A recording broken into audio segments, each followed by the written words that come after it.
Hello everyone, and thank you for choosing to spend your evening here with me. If you enjoy these stories, I'd truly appreciate your subscription, like, and comment. It only takes a second for you, but it means the world to me and helps make each video even better. Now, get comfortable and let's begin.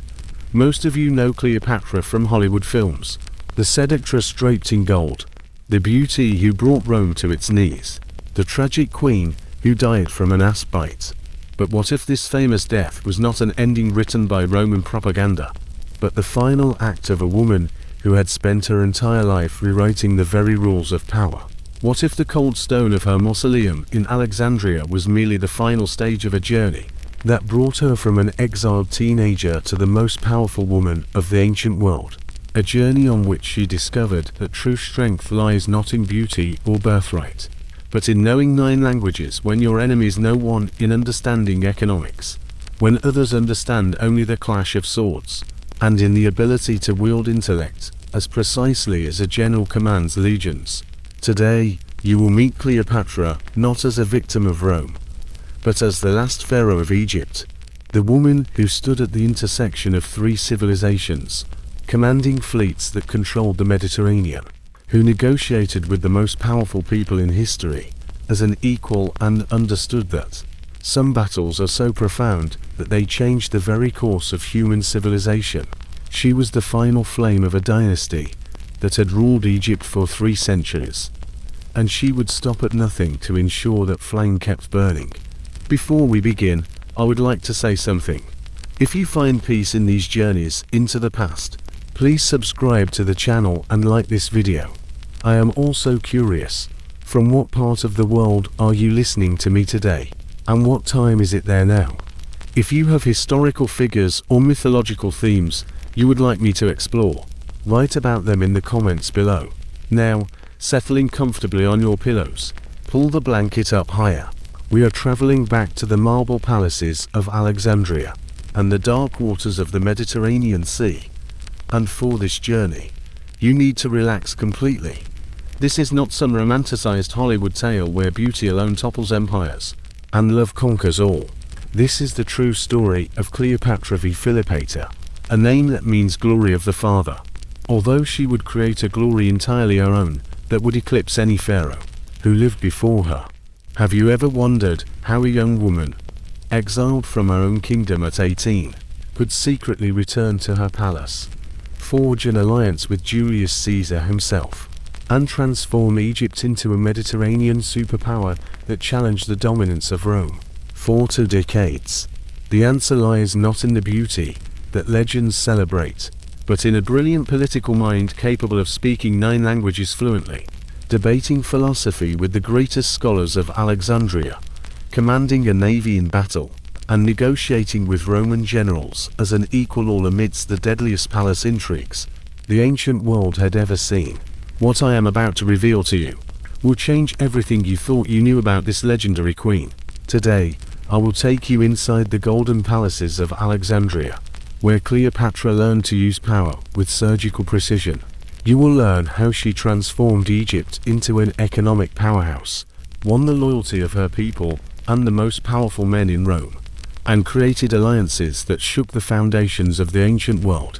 By the end of this journey, you will understand why Cleopatra's story has captivated humanity for over 2 millennia, and why her legacy continues to influence how we think about power, intelligence, and the eternal struggle between civilizations. The year was 69 BCE, and Alexandria was the jewel of the Mediterranean, a city where 3 worlds collided on streets paved with ambition and marble. Greek philosophers debated in columned halls, while Egyptian priests performed rituals that had already lasted 3,000 years. Roman merchants calculated profits in offices, while Arabian traders unloaded frankincense and myrrh imports that never slept.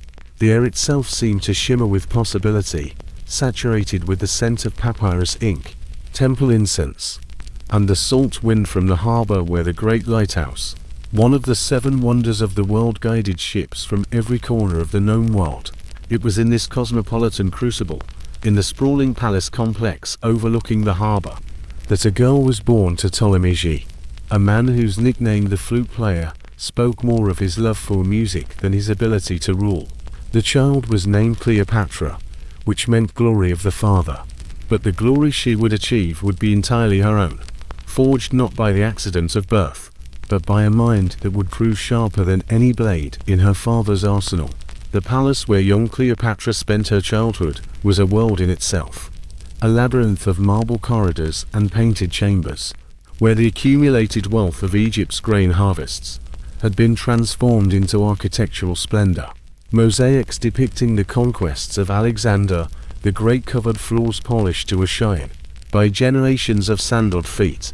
Frescoes depicted the gods of Egypt in their animal forms: Anubis with the head of a jackal, Thoth with the beak of an ibis, Horus with the eyes of a falcon, watching over the Greek dynasty that had adopted their imagery, while maintaining its Macedonian identity.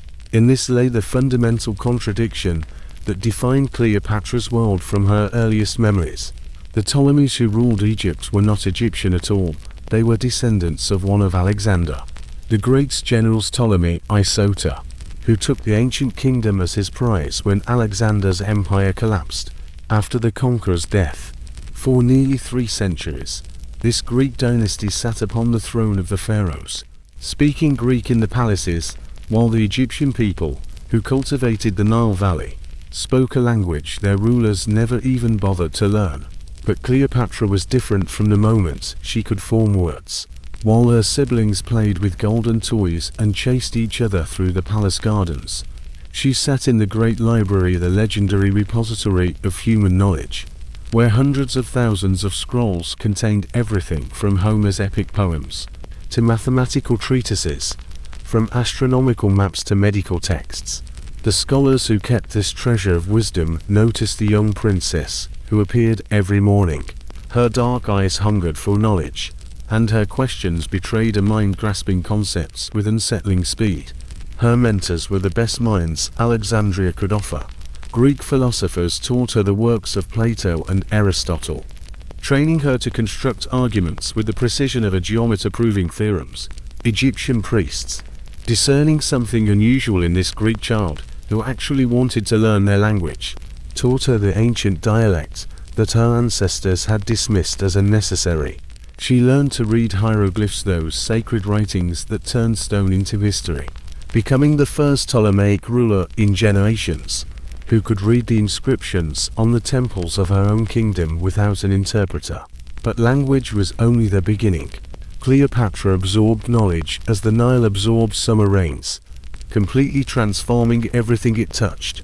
She studied mathematics and could calculate grain yields and tax revenues with a speed that would later astonish her officials. She studied astronomy and could read the stars that guided ships across the Mediterranean. She mastered rhetoric and could build speeches that moved listeners to tears or spurred them to action, depending on her goal. By age 12, Cleopatra spoke 8 languages fluently: Greek and Egyptian, of course, but also Hebrew, Aramaic, Arabic, and the languages of the Ethiopians, troglodytes, and Syrians who came to the markets of Alexandria. In time, she would master Latin as well, though she would often pretend not to know the language when communicating with Romans, finding it useful to hear what they said when they thought she did not understand them. The palace gardens, where she walked in the evenings, provided a different education. Here, under date palms and sycamores, by ponds where lotuses floated and goldfish flickered, she observed the complex dance of court politics. She saw how her father maneuvered through the treacherous currents of Roman influence, balancing between maintaining Egypt's independence and recognizing the fact that Roman legions could crush any kingdom that opposed them too openly.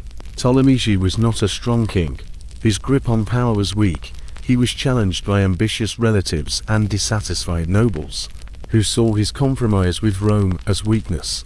But young Cleopatra drew valuable lessons from her father's struggle. She saw how he used Egypt's legendary wealth, endless grain harvests, that fed much of the Mediterranean, as a diplomatic tool, making himself valuable to Roman politicians who needed Egyptian resources to finance their own ambitions. She observed as he played different Roman factions against each other, offering support to the side that was most likely to protect his throne. These lessons in practical politics were dramatically interrupted when Cleopatra turned 11. A popular uprising, fueled by resentment over her father's Roman sympathies and the heavy taxes required to pay for this alliance, drove Ptolemy out of Alexandria. The royal family fled into exile, and for 3 years, Cleopatra experienced the precarious existence of a deposed dynasty, seeking foreign support to regain what was lost. The exile brought them to Rome itself, the city on 7 hills, where the fate of the Mediterranean world was decided in Senate debates and backroom negotiations. For a young girl who had spent her life in the cosmopolitan sophistication of Alexandria, Rome was a revelation and a shock. The city was smaller than Alexandria, less refined in its architecture and culture, but it pulsed with a energy that ancient Egyptian civilization had long since lost. Here, power was naked and shameless. Senators bought votes with bread and circuses. Generals commanded armies loyal to them personally, rather than to some abstract concept of the state. Wealth flowed from conquered territories into the hands of those ruthless enough to seize it. Cleopatra watched and learned. She met the people controlling Rome's policy toward the eastern Mediterranean. People like Pompey the Great, whose military victories had made him incredibly wealthy and politically powerful. She saw how her father negotiated for Roman support, promising tribute payments and trade concessions in exchange for the legions that would return him to power. She saw that the Romans viewed these arrangements as profitable investments, not acts of generosity, and expected ever-increasing returns on their support over time. Most importantly, she realized that the Romans respected strength and were attracted to wealth and luxury, but they also valued competent management and reliable partnership. Successful diplomacy with Rome, she realized, required offering concrete benefits while simultaneously demonstrating confidence and independence. Show weakness and they will take advantage of it. Show too much strength, and they will see you as a threat to be removed. The key was to find the narrow path between submissiveness and defiance. The family returned to Alexandria in 55 BC with Roman military support. Ptolemy was restored to the throne, but the price was enormous both financially and politically. Egypt was forced to pay Rome a huge tribute, and Roman troops remained in Alexandria as a constant reminder of the kingdom's dependent status. Cleopatra's older sister, Berenice, who had ruled during her father's exile, was executed. A brutal lesson in the consequences of losing a power struggle at the Ptolemaic court. Cleopatra spent her teenage years learning to operate under these constrained circumstances. She could not openly oppose the influence of Rome without risking the survival of her dynasty. But she also could not simply accept eternal subordination without losing the respect of her subjects and the independence for which it was worth ruling Egypt. Her solution was characteristically refined and patient. She would work within the Roman system, gradually building up Egypt's power and her own political capabilities. Cleopatra's elder sister, Berenice, who ruled during their father's exile, was executed. This was a brutal lesson in the consequences of losing a power struggle at the Ptolemaic court. Cleopatra spent her teenage years learning to operate under these constrained circumstances. She could not openly oppose the influence of Rome without risking the survival of her dynasty. But she also could not simply accept eternal subordination without losing the respect of her subjects and the independence for which it was worth ruling Egypt. Her solution was characteristically refined and patient. She would work within the Roman system, gradually building up Egypt's power and her own political capabilities. She demonstrated her value as an ally while preparing for the day when changed circumstances might allow Egypt to gain greater independence. She studied military strategy, learning how armies moved and fought, and how supply lines determined the outcome of campaigns as much as battlefield courage. She mastered economic policy, understanding how grain prices, tax rates, and trade routes intertwined into a complex web that sustained the life of states.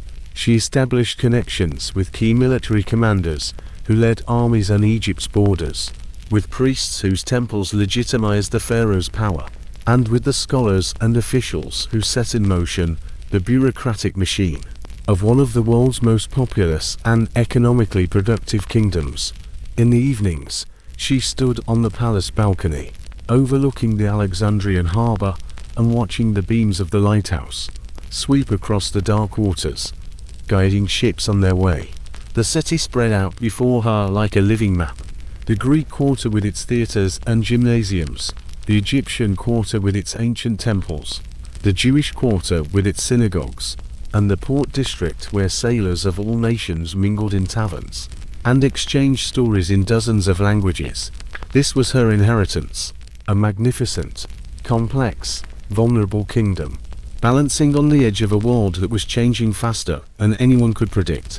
Rome was growing stronger every year. Its legions conquered new lands, and its appetite for wealth and power seemed endless. The old Hellenistic kingdoms that had divided Alexander's empire fell one by one. Under the rule of Rome, Egypt remained independent for now. But for how long? Cleopatra understood that her generation would have to answer the question that previous pharaohs had managed to postpone. Could Egypt maintain its independence in a Mediterranean world dominated by Rome? Or would the land of the pyramids, a kingdom that had existed for 3,000 years, become just another Roman province, and its unique civilization dissolve into the expanding empire? The answer, as she believed, depended not only on military strength. Roman legions were too powerful to defeat in open battle.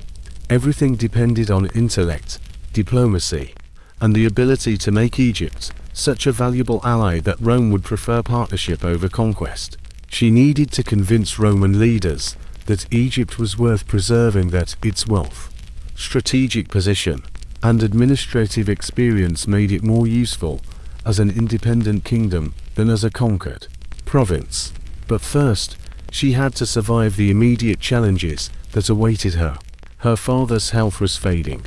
When he died, she would inherit a throne burdened with debt, under the threat of ambitious relatives, and dependence on Roman protection. She would be 18 years old. She would rule jointly with her 10-year-old brother, surrounded by advisors who would see her only as an obstacle to their own ambitions. The Nile flowed past the palace, as it had flowed for millennia, carrying the silt that made Egypt's fields fertile, carrying the boats that connected the Mediterranean with the heart of Africa, carrying the eternal rhythm of a civilization that had seen the rise and fall of empires. While the river remained unchanged, Cleopatra looked at the water in the moonlight and made herself a promise. She would not be the pharaoh under whom Egypt fell. Whatever it took, whatever alliances she had to conclude, whatever risks she had to take, whatever transformations she had to undergo, she would preserve the kingdom entrusted to her care. The child who had learned 8 languages, while other children played with toys, who studied philosophy, mathematics, and military strategy, while other princesses learned only music and dance, who observed Roman politics with the attention of one who knew that her survival depended on understanding her enemies. This child was almost ready to become queen, but her education was not yet complete. The final lessons would be taught not in libraries or palace gardens, but in the brutal arena of actual power, where mistakes meant death and success required an ideal sense of timing, flawless judgment, and the courage to stake everything on one desperate card.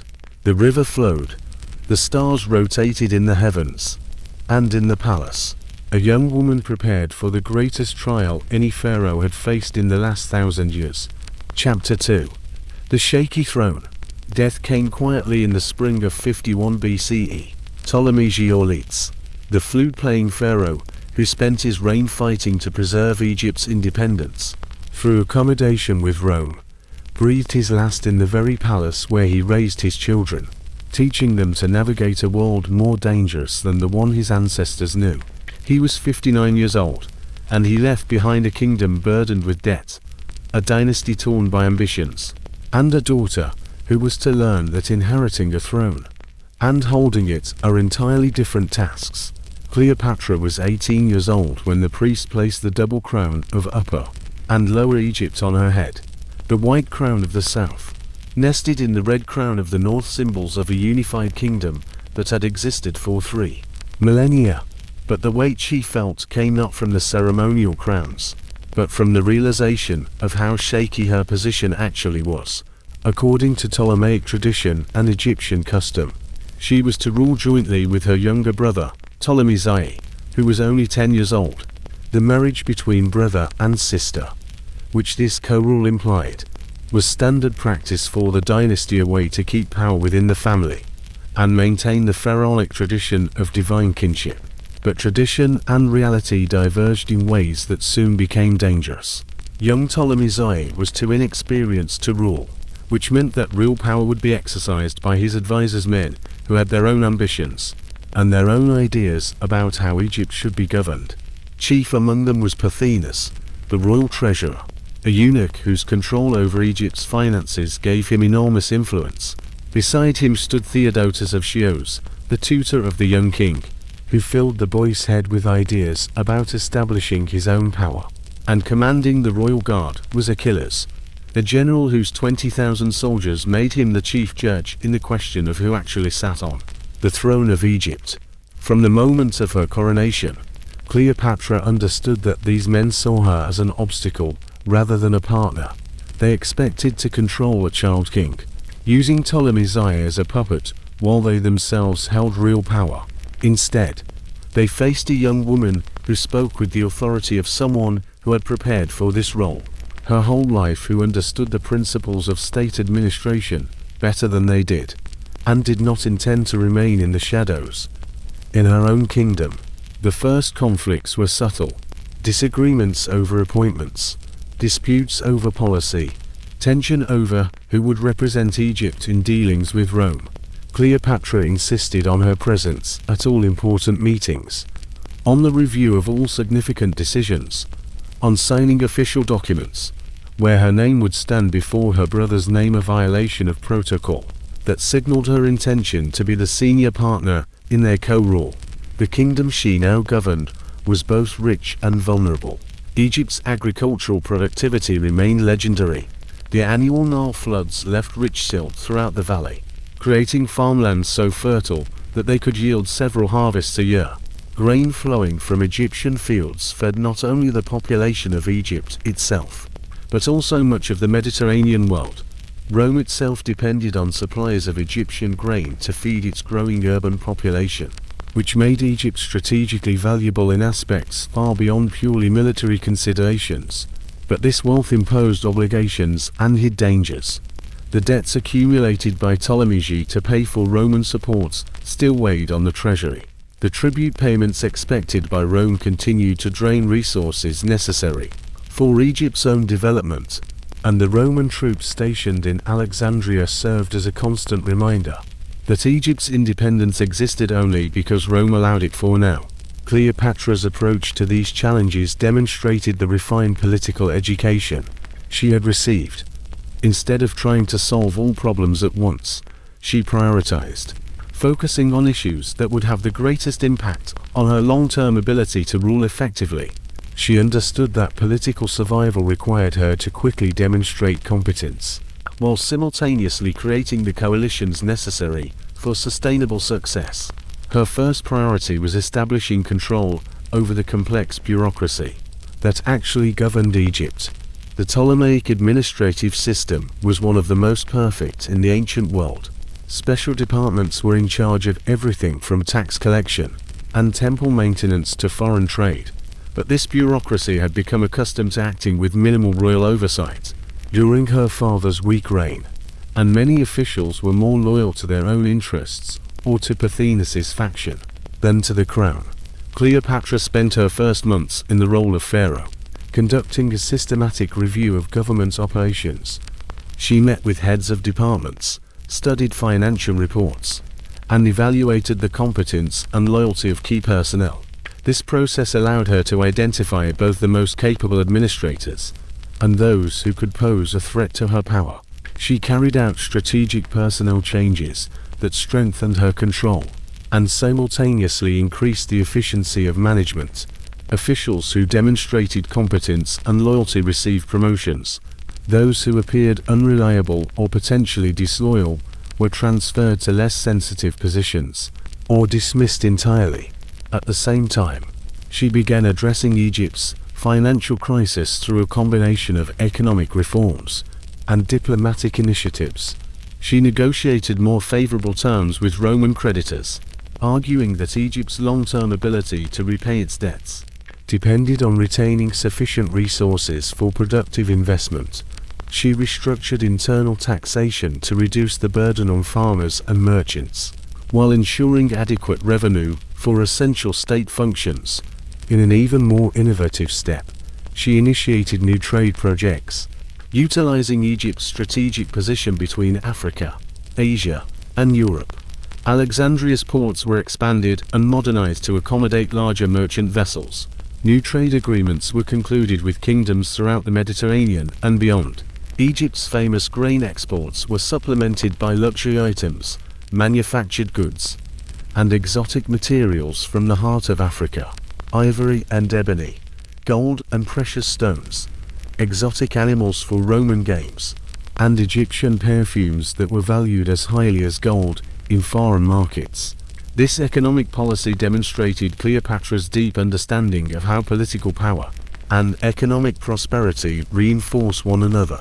By strengthening Egypt's financial position, she reduced the kingdom's dependence on Roman support, creating resources that could be directed towards strengthening military power and purchasing diplomatic influence.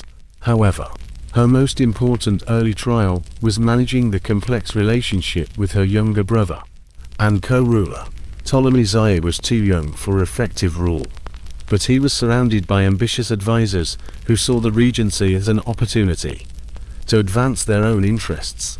Pothinus, Theodotus, and Achilles began inciting the young king to assert greater independence from his sister's authority, whispering to him that a pharaoh should not be in the shadow of a woman, and that tradition demanded the primacy of a male ruler. The tension between the royal siblings reflected deeper conflicts within Egyptian society. Regarding the future path of the kingdom, Cleopatra represented a more decisive approach, emphasizing Egyptian independence and cultural identity. She made the revolutionary decision to learn the Egyptian language, becoming the first ruler of the Ptolemaic dynasty in many generations, capable of speaking directly to her subjects in their native tongue.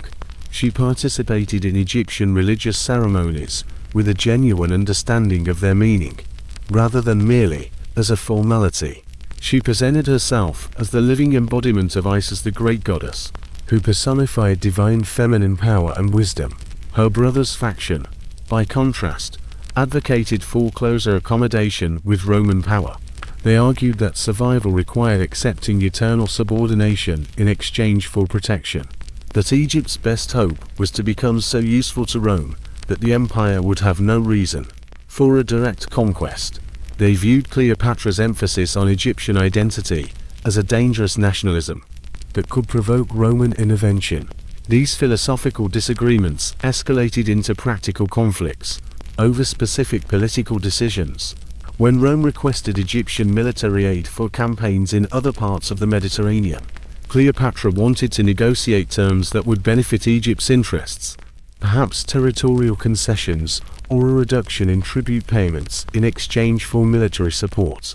Her brother's advisors preferred to immediately comply with Roman demands, seeing cooperation as the safest path to retaining power. The dispute intensified when news arrived that a civil war had broken out in Rome itself. Julius Caesar and Pompey the Great, the two most powerful men in the Roman world, were leading armies against each other in a conflict that was to determine the future of the Republic. Both sides sought support from client kingdoms throughout the eastern Mediterranean, which created opportunities for Egyptian diplomacy, but also carried enormous risks. Cleopatra understood that this Roman civil war represented both the greatest danger and the greatest opportunity her kingdom had faced in generations.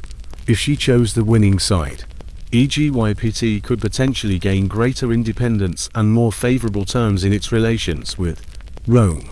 But if she supported the losing faction, the consequences could include invasion, conquest, and the complete destruction of the Ptolemaic dynasty. Her brother's advisors wanted to support Pompey, who had previously helped restore Ptolemy's and seemed to embody the continuity of existing arrangements.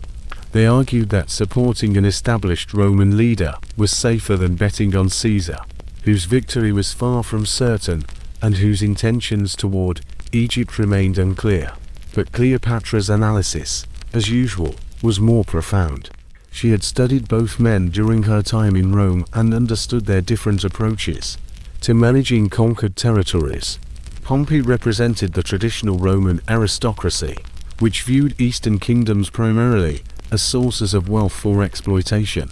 Caesar, despite his reputation as a ruthless man, showed greater flexibility in his relations with foreign peoples, and seemed more interested in creating stable alliances than in simple plunder. More importantly, Cleopatra's intelligence networks provided her with better information on the military situation than what her brother's advisors possessed. Her sources suggested that Caesar's forces were better organized and more motivated than Pompey's. Despite the latter's numerical superiority, she believed that Caesar's innovative military tactics and the devotion of his veteran legions gave him significant advantages that traditional Roman observers overlooked. The disagreements over Roman policy created an irreconcilable split between the royal siblings. Ptolemy's advisors convinced him that his sister's policies were dangerous to Egypt's survival, and that he should assert his authority as the senior male ruler. The propaganda they spread throughout Alexandria portrayed Cleopatra as a dangerous radical, whose Egyptian sympathies and risky foreign policy would bring catastrophe upon the kingdom. In the summer of 48 BCE, the conflict reached its climax. Pothinus and Achilles organized a palace coup that forced Cleopatra to flee Alexandria. Royal guards loyal to Ptolemy surrounded her quarters at night.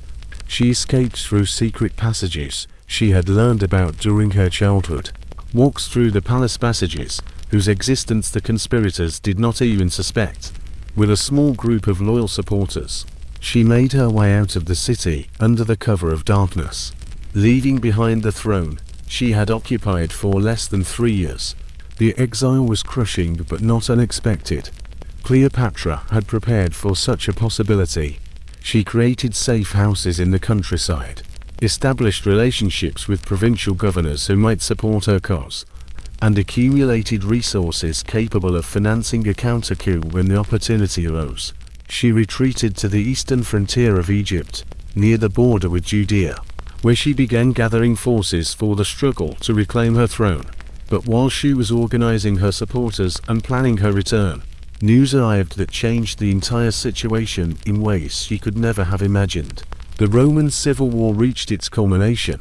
Caesar crushed Pompey's forces at the Battle of Pharsalus in Greece, and Pompey himself fled eastward, seeking refuge and support from client kingdoms that had previously sworn loyalty to him. Pompey sailed toward Egypt, expecting that the kingdom he had helped restore would provide him with sanctuary and resources to continue his struggle against Caesar.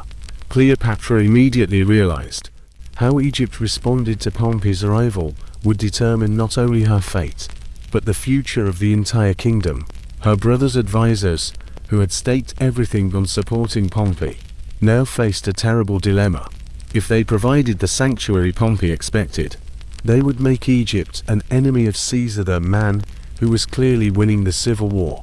But if they refused Pompey, they would be breaking their word to a Roman leader who had been Egypt's patron and protector. The decision that Pothinus and Achilles made would become one of the most infamous acts in ancient history. When Pompey's ship appeared off the coast of Egypt, they sent a small boat to meet him, offering to escort him safely to shore. Pompey, trusting the alliance he thought he had with Egypt, boarded the boat with a few companions. As soon as the boat reached the shallows, Achilles and his men drew their swords and murdered Pompey in front of his wife and children, who watched helplessly from the ship.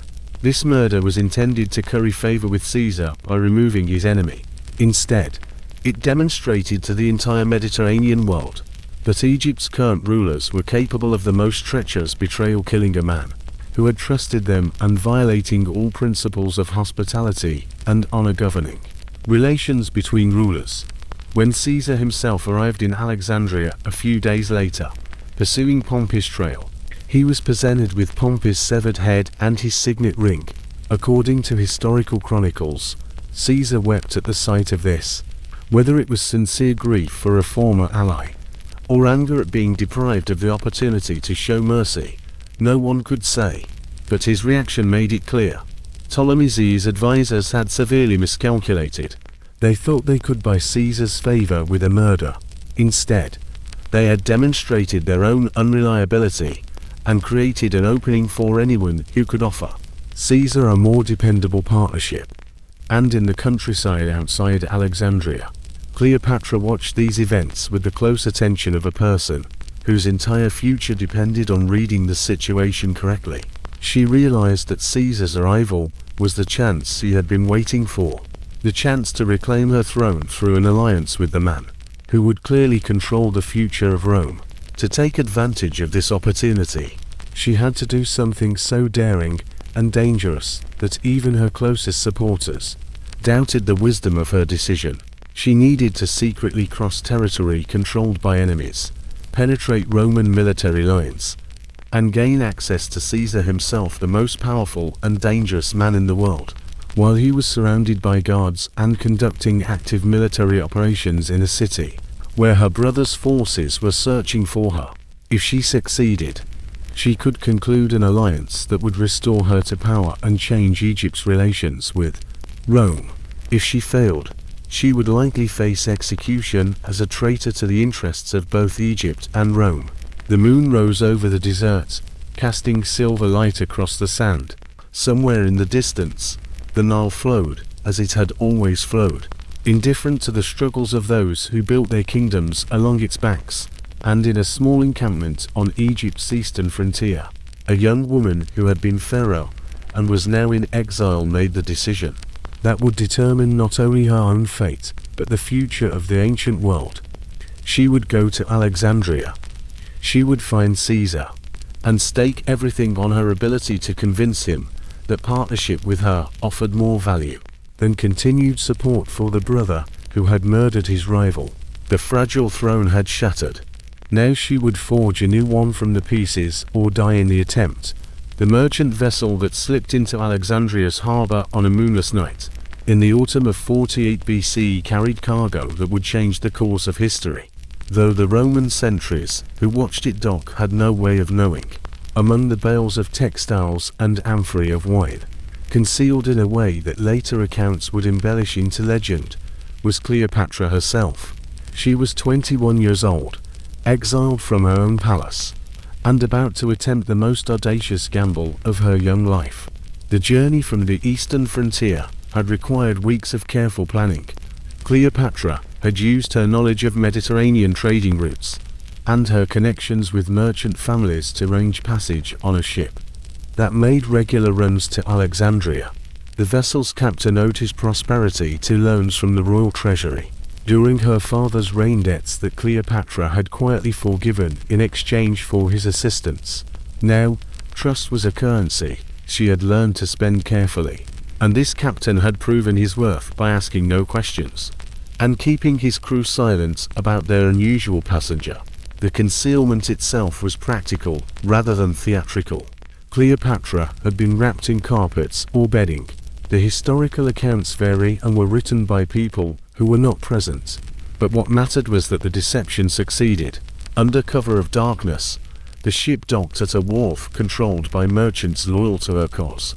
From there, she was carried into the palace complex where Caesar had established his headquarters, using secret passages and loyal servants to avoid detection by her brother's guards and Roman sentries. The moment when she revealed herself to Julius Caesar would become one of the most famous encounters in ancient history, though the actual details remain shrouded in legend and political propaganda.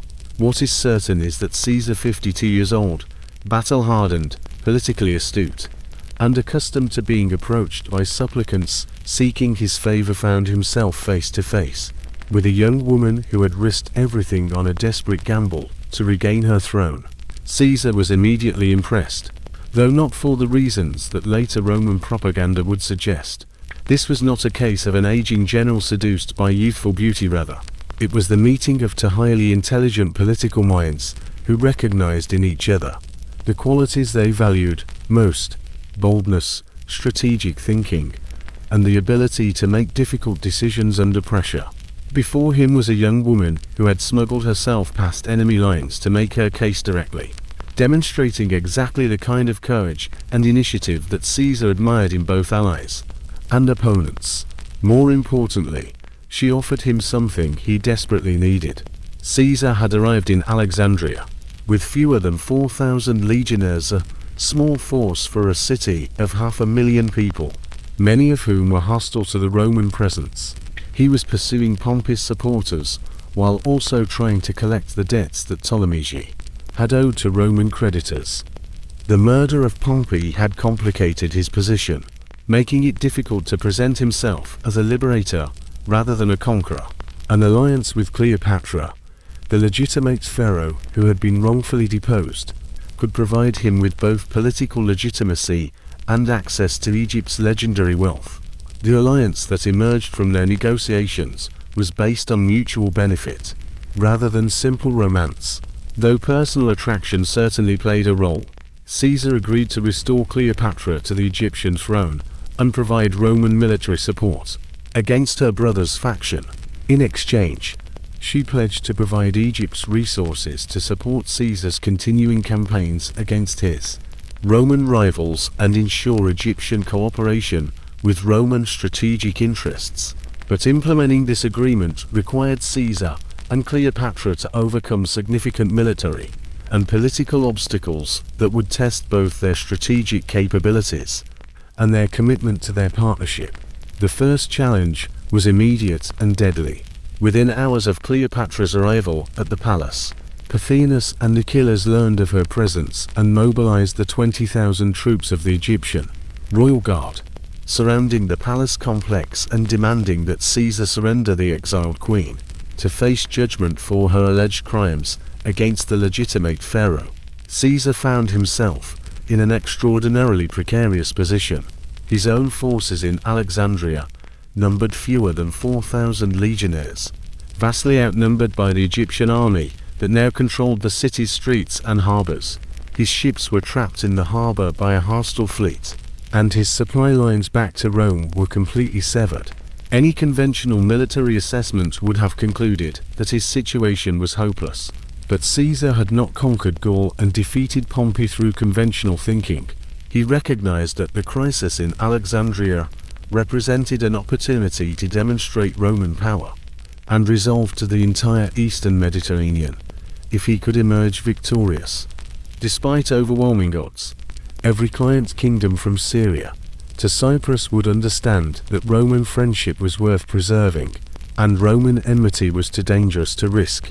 His response to the Egyptian ultimatum was characteristically audacious. Rather than negotiating or seeking a face-saving compromise, Caesar declared that, as a Roman consul, he had the authority to arbitrate disputes within Egypt's royal family.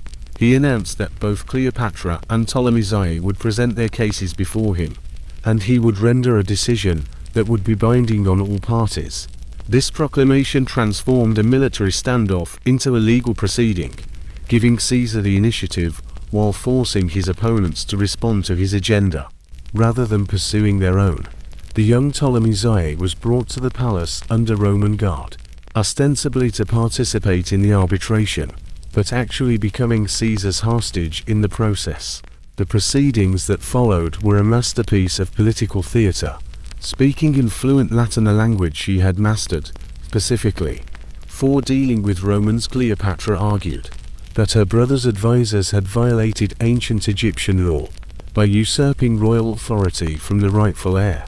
She presented evidence of their corruption and mismanagement, while offering detailed plans for restoring Egypt's prosperity and maintaining its alliance with Rome. Her presentation was sophisticated, legally sound, and delivered with the confidence of someone who had spent years preparing for exactly this kind of diplomatic confrontation. Ptolemy's representatives, speaking through interpreters and clearly uncomfortable with the legal framework Caesar had imposed, could only repeat their claims that the young king was the legitimate ruler, and that his sister's presence in Alexandria constituted rebellion against established authority. Their arguments seemed weak and unconvincing compared to Cleopatra's brilliant presentation. Caesar's verdict was predetermined, but his reasoning established important precedents for Roman policy toward client kingdoms. He declared that Cleopatra was indeed the rightful pharaoh of Egypt, but that she would rule jointly with her brother, as Egyptian tradition required. This decision appeared to satisfy both parties, while actually ensuring Cleopatra's dominance, since she clearly possessed superior political skills and Roman backing. More significantly, Caesar announced that Egypt would henceforth be considered a friend and ally of Rome, rather than a mere client state. This elevated status came with both privileges and obligations that would reshape the relationship between the two powers. Egypt would contribute to Roman military campaigns when requested, but would also receive protection against foreign invasion and support for its economic development. The announcement of Caesar's decision triggered immediate violent resistance from Pothinus and Achilles, who recognized that accepting the verdict would mean the end of their political influence. They ordered their forces to storm the palace and capture both Caesar and Cleopatra, hoping that eliminating the Roman general would restore their control over Egyptian policy. What followed was one of the most dramatic sieges in ancient history. Caesar's small force of legionnaires defended the royal palace complex against repeated assaults by vastly superior Egyptian numbers. The fighting raged for weeks, with Roman engineering skill and discipline barely compensating for their numerical disadvantage. The palace became a fortress. Its marble halls were transformed into defensive positions, its gardens into killing grounds, where Roman tactical superiority could offset Egyptian numbers. Caesar's situation became desperate when Egyptian forces managed to cut off the palace's water supply and threaten its food stores. But rather than surrendering, he launched a series of nighttime raids that demonstrated the tactical superiority of Roman military training. Small units of legionnaires struck Egyptian camps and supply depots, creating confusion and undermining the morale of troops who had expected an easy victory. The turning point came when Caesar made the audacious decision to destroy part of Alexandria's famous harbor to prevent Egyptian ships from reinforcing the siege. Roman engineers set fire to enemy vessels moored near the palace, but the flames spread beyond their intended targets, ultimately reaching the great library of Alexandria and destroying thousands of irreplaceable scrolls. This became one of history's greatest cultural tragedies. Though it achieved Caesar's immediate strategic objective, the fire created chaos throughout the city, allowing Caesar to break out of the palace and establish a more defensible position along the harbor front. From there, his forces could receive supplies and reinforcements from Roman ships that managed to penetrate the Egyptian blockade. Cleopatra played a crucial role during the siege, using her knowledge of Alexandria's layout and her connections among the city's diverse population to gather intelligence and coordinate resistance activities.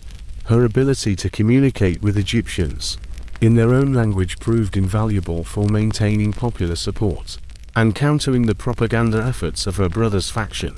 She moved through the besieged palace with calm authority, organizing supplies, tending to wounded soldiers, and demonstrating the kind of personal courage that earned the respect of Roman legionnaires, who had initially been skeptical about taking orders from a foreign queen. The siege finally ended when Roman reinforcements arrived from Syria, providing Caesar with enough troops to launch a decisive assault on Egyptian positions.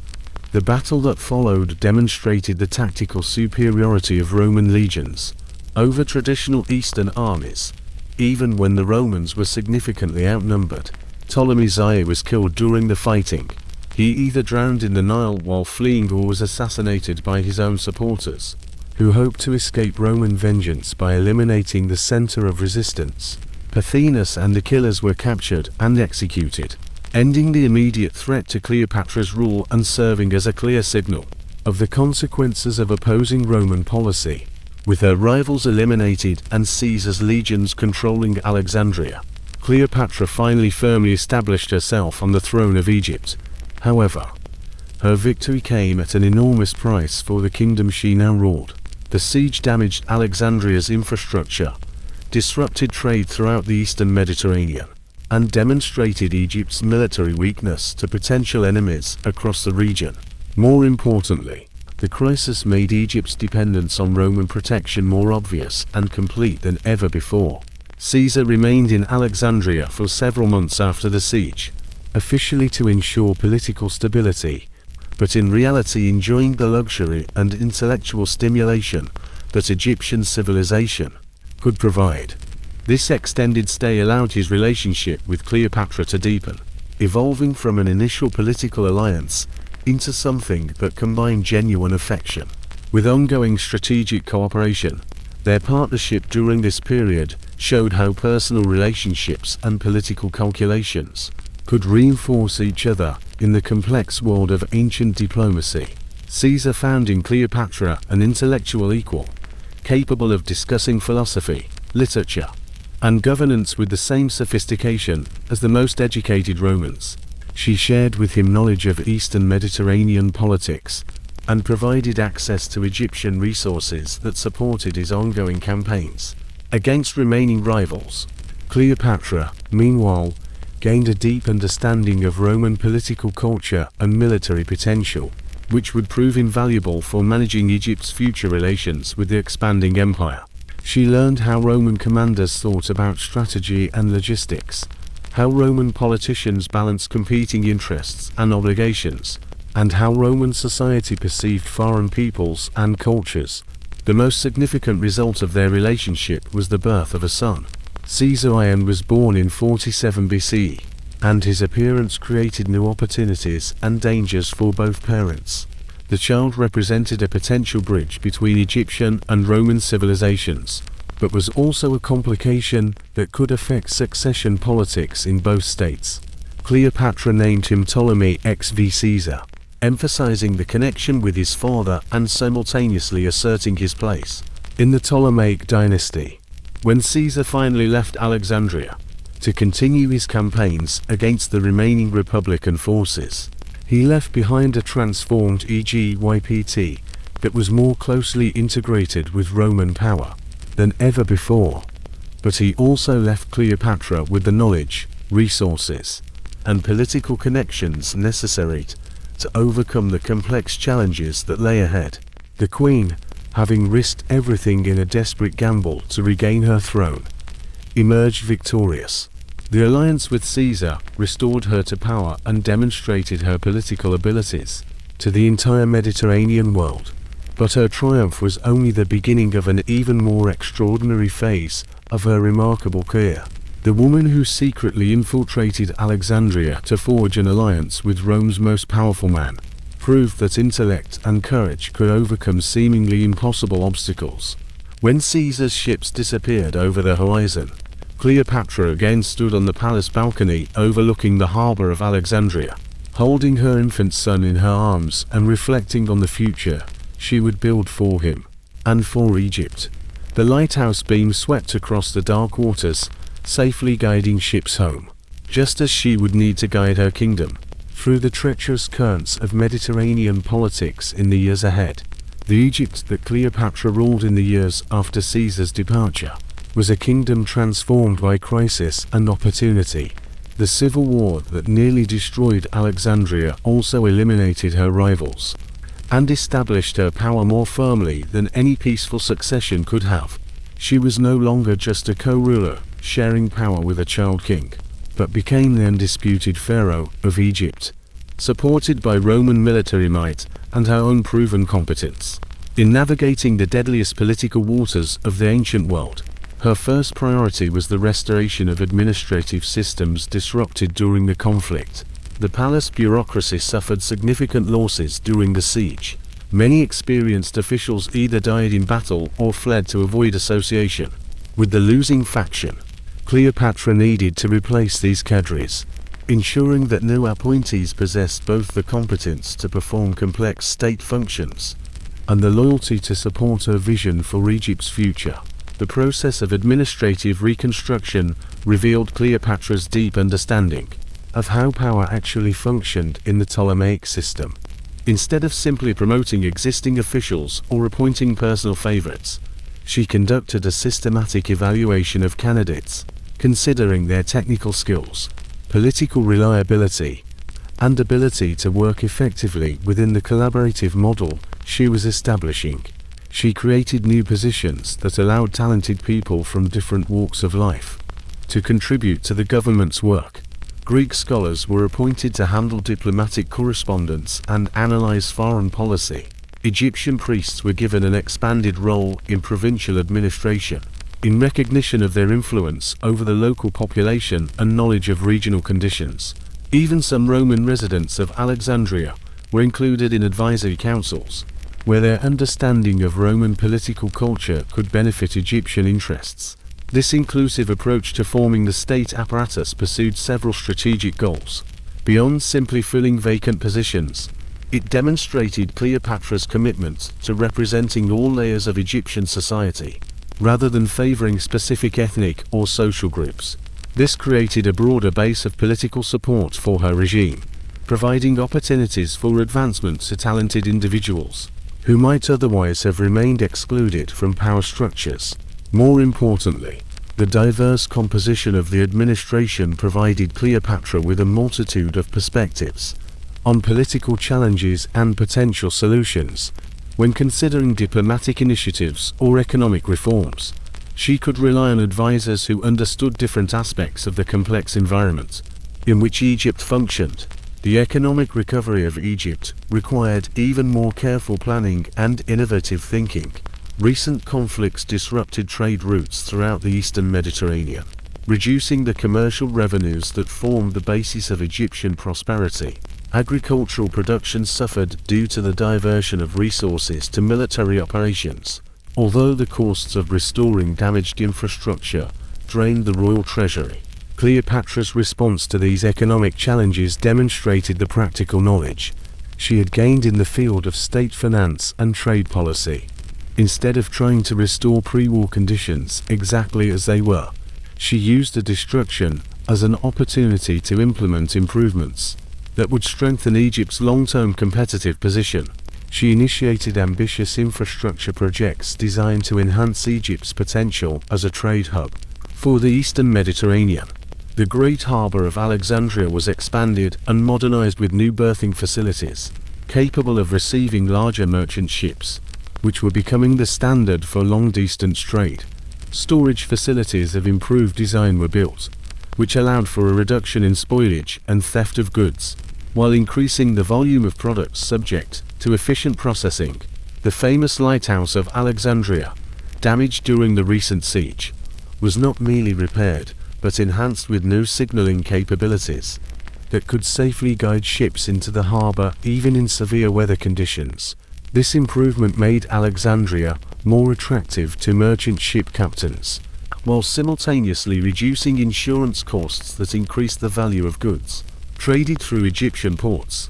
Beyond these physical improvements, Cleopatra implemented administrative reforms that simplified commercial procedures and reduced bureaucratic obstacles that had previously discouraged some traders from doing business in Egypt.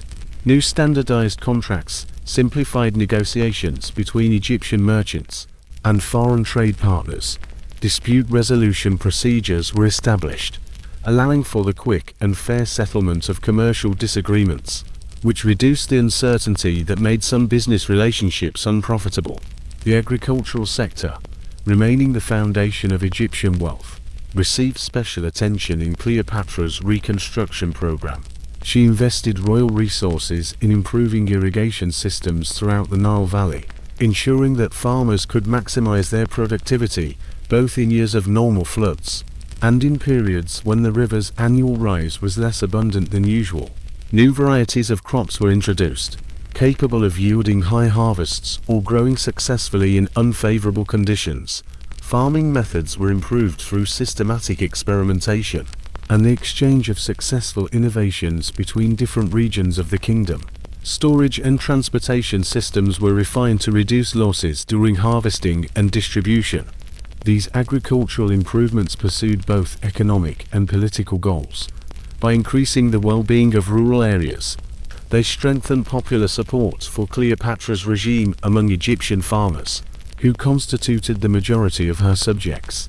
The increase in production also provided more resources for export, bringing in foreign exchange earnings that Egypt needed to purchase military equipment and luxury items from other parts of the Mediterranean world. But perhaps the most significant innovation of Cleopatra during this period was her systematic cultivation of the image of the living embodiment of Isis, the great goddess, who personified divine feminine power, wisdom, and protection. Previous rulers from the Ptolemaic dynasty associated themselves with Egyptian deities as a way of legitimizing the Greek dynasty's rule over the Egyptian population. But Cleopatra elevated this identification to an unprecedented level. She personally participated in Egyptian religious ceremonies, not as a foreign ruler formally performing duties, but as a person who had studied Egyptian theology and understood the symbolic meaning of the rituals. She learned ancient prayers and hymns, mastered ceremonial gestures, and depicted herself in temple reliefs and statues with the traditional iconography of Isis, the throne-shaped crown, the ankh symbol of life, and protective wings sheltering her people. This religious dimension of her reign was not mere propaganda, but a sophisticated strategy to win popular support among the Egyptian population, who often perceived the Ptolemaic dynasty as foreign occupiers. By demonstrating genuine respect for Egyptian traditions and presenting herself as the goddess's earthly representative, Cleopatra created a bond with her subjects that transcended the ethnic divisions that had weakened previous Ptolemaic rulers. Temples became centers of her political power as much as her religious authority. The priests who managed these institutions controlled vast agricultural estates and possessed colossal influence over the local population. By cultivating their support through generous donations and respectful participation in their ceremonies, Cleopatra ensured that the religious establishment became a pillar of her regime, rather than a potential source of opposition. Focusing on internal reconstruction, Cleopatra also had to manage Egypt's external relations in a rapidly changing international environment. Caesar's victory in the Roman Civil War established him as the dominant figure in Mediterranean politics, but his position was not yet fully secure. Other powerful Romans continued to challenge his authority, which created opportunities for Egyptian diplomacy, but required careful maneuvering to avoid supporting the wrong faction in future conflicts. Cleopatra maintained regular correspondence with Caesar, providing him with intelligence on political events throughout the entire eastern Mediterranean, and simultaneously seeking his advice on policy matters that could affect Roman interests. These connections served the practical purpose of coordinating Egyptian and Roman policy, but they also maintained personal relationships that proved highly beneficial for both sides. More subtly, Cleopatra began to establish relationships with other influential Romans who might play an important role in future political events. She received visiting Roman senators and businessmen in Alexandria, demonstrating Egyptian hospitality while simultaneously gathering information about the factional disputes and personal rivalries driving Roman politics. These diplomatic efforts required Cleopatra to master complex etiquette and cultural expectations that governed interactions between Romans and Eastern rulers. She needed to show appropriate respect for Roman power, while maintaining the dignity befitting a pharaoh of Egypt. She had to offer valuable benefits to potential Roman allies without appearing desperate or overly subservient. The delicate balance she maintained during this period revealed her growing mastery in international diplomacy. Roman guests in Alexandria were impressed by her intelligence and cultural sophistication, recognizing at the same time that Egypt under her leadership could become a valuable partner for Roman interests in the eastern Mediterranean. The birth of Caesar added another dimension to Cleopatra's diplomatic position. The child represented a living link between Egypt and Rome, a potential heir to both civilizations, who could one day overcome the cultural and political divides separating East and West. Cleopatra ensured that her son received an education combining Egyptian traditions with Roman customs, preparing him for a future that could include leadership roles in both kingdoms. But the internal harmony characteristic of these years of reconstruction was increasingly under threat due to political storms gathering in Rome itself. Reports from Italy indicated that opposition to Caesar was crystallizing among Roman senators, who saw his growing power as a threat to traditional republican institutions. The forming conspiracy included some of the most prominent names in Roman politics, suggesting that Caesar might face challenges even more serious than those he had already overcome. Cleopatra's intelligence networks provided her with fragmentary warnings about the conspiracy against Caesar, but the information was incomplete, and the conspirators carefully concealed their plans. She sent messages to Caesar urging him to be cautious, but her warnings were too vague to prevent what was approaching. The news reached Alexandria in the spring of 44 BC, brought by merchant ships whose captains had heard shocking reports in Roman ports. Julius Caesar, the man who had restored Cleopatra to her throne and became the father of her son, had been murdered in the Roman Senate as a result of a conspiracy of senators led by Marcus Brutus and Gaius Cassius. The murder took place during a Senate session. Caesar was inflicted with 23 stab wounds by men claiming they were saving the Republic from tyranny. The murder created an immediate crisis for Cleopatra in Egypt. Her most powerful protector was dead. Her son was left without a father, and the future relations of her kingdom with Rome were plunged into complete uncertainty.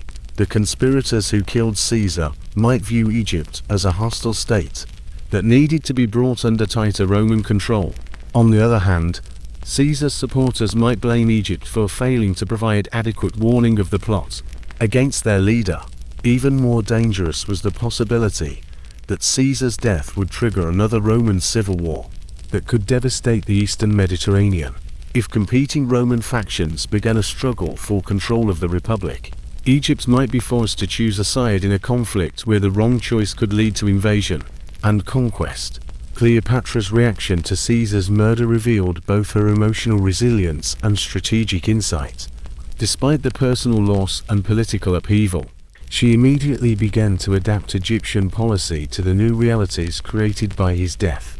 She understood that survival required quick thinking and decisive action, rather than prolonged mourning or passive waiting for events to unfold. Her primary task became ensuring the immediate security of her own position and the position of her son. The existence of Caesar made him both a valuable asset and a dangerous liability in the complex political environment forming in Rome. Some supporters of Caesar might see in the boy a legitimate heir to his father's legacy, while enemies of Caesar might view him as a threat that needed to be eliminated. Cleopatra strengthened the palace guard and developed contingency plans for Caesarian's protection, should circumstances require his removal from Alexandria. She also began to quietly move royal treasury assets to secure locations outside of Egypt, creating financial reserves that could support resistance or exile, should her regime face serious threats. Simultaneously, she launched a comprehensive operation to gather intelligence to understand the political situation developing in Rome. Egyptian merchants, diplomats, and scholars across the Mediterranean were ordered to report on political events, troop movements, and the positions taken by various Roman leaders regarding Egypt and other eastern kingdoms. Information flowing back to Alexandria painted a picture of chaos and opportunity. Caesar's murder did not resolve the fundamental conflicts within the Republic, but instead created new sources of instability that were likely to lead to continued violence and political upheaval. Numerous factions emerged, each claiming the role of the true heir to Caesar or the restorer of republican virtues, and all were seeking resources and allies for the coming conflicts. Cleopatra understood that Egypt's survival would depend on her ability to navigate these treacherous waters with the same skills she had demonstrated upon the return of her throne. The woman who had once secretly stolen into Alexandria to conclude an alliance with Caesar would need to find new partners, build new alliances, and prove once more that intelligence and strategic thinking could overcome even the most dangerous political circumstances. The Nile flowed past the palace, as it always flowed, carrying the eternal rhythm of a civilization that had survived countless upheavals. And on the palace balcony, a young mother pressed her son to her and reflected on the uncertain future that had arisen after Caesar's death. The greatest challenges of her reign were still ahead, but she had already proven that she possessed the courage and intelligence necessary to face any coming trial. The child who would go down in history as Caesarian Little Caesar was born in the summer of 47 BCE, and with his very first breath, he took upon his small shoulders the weight of two civilizations. His official name was Ptolemy XV Caesar, which directly indicated his dual heritage, a pharaoh of the Ptolemaic dynasty and the son of Rome's most powerful leader. Cleopatra ordered him to be depicted in temple reliefs nursing at her breast, while she herself was in the crown of Isis. Thus an image was created uniting the Egyptian divine right of kings with the promise of a new dynasty capable of bridging the ancient divide between East and West. The birth itself was carefully orchestrated to maximize its political and symbolic significance. Cleopatra ensured that both Egyptian priests and Roman officials were present at the child's arrival. This created a moment that could be interpreted through different cultural lenses. For Egyptians, it was the birth of a divine pharaoh, the living Horus, who would continue the eternal cycle of royal power that had supported their civilization for 3 millennia. For Romans, it was the son of Caesar, a potential heir to the power and legacy of his father. But the existence of the child also created complications that would shadow Cleopatra's reign. For many years, in Rome, Caesar already had an adopted heir, his grandnephew Octavian, who would later become Emperor Augustus. The presence of a biological son in Egypt created competing claims to Caesar's legacy, which would ultimately contribute to the conflicts that tore the Roman world apart. Cleopatra understood these dangers, but she also recognized the opportunities that Caesarion represented. If properly guided and educated, her son could become the living embodiment of the cultural synthesis that she believed was necessary for the Mediterranean civilization to flourish. He was raised to speak both Greek and Latin, to honor both Egyptian and Roman gods, and to understand both Eastern and Western approaches to governance and philosophy. The palace schools, where Caesarion studied alongside children from noble Egyptian families, became laboratories for developing this new form of Mediterranean identity. The curriculum combined Greek philosophy with Egyptian theology, Roman military history with Ptolemaic administrative practice, and mathematical astronomy with poetic literature. The goal was to raise a generation of leaders capable of acting effectively across cultural boundaries and seeing diversity as a source of strength rather than a problem to be eliminated. But these educational experiments took place against a backdrop of growing political instability in Rome, which threatened to involve Egypt in conflicts beyond Cleopatra's control. The assassination of Caesar in 44 BCE created a power vacuum that ambitious men from across the empire rushed to fill. The conspirators who killed Caesar, calling themselves liberators and claiming to have saved the Republic from tyranny, were opposed by Caesar's supporters, who demanded vengeance for their murdered leader. The political landscape that emerged from this chaos was extraordinarily complex. Marc Antony was Caesar's most trusted lieutenant and the executor of his will. He commanded significant military forces and enjoyed the support of Caesar's veterans. However, he faced competition from Octavian, Caesar's adopted heir, who, despite his youth and limited military experience, possessed an enormous advantage: Caesar's name and claims to his political legacy. Initially, the two cooperated, forming the Second Triumvirate along with Marcus Lepidus, another former officer of Caesar. This three-man coalition gave Caesar's supporters significant advantages in resources and military power compared to the liberators, but the alliance was built on mutual suspicion and competing ambitions. that would eventually tear it apart. For Cleopatra, monitoring these events from Alexandria, the situation presented both unprecedented opportunities and existential threats. Her intelligence networks reported that all rival Roman factions viewed Eastern kingdoms as potential sources of the wealth and military support needed for their campaigns against each other. The days when Egypt could maintain independence through careful neutrality were clearly ending, being replaced by a situation where active partnership with one side or another would become unavoidable. The question was which side to support. The liberators led by Brutus and Cassius controlled significant military forces and enjoyed the support of the traditional Roman aristocracy, but their philosophical commitment to republican principles made them hostile to personal alliances of the kind that characterized Caesar's relations with Eastern rulers. They viewed kingdoms like Egypt as sources of corruption that had encouraged Caesar's alleged slide into autocracy. The triumvirate, by contrast, represented the continuity of Caesar's policies and approaches to governing the expanding Roman dominions.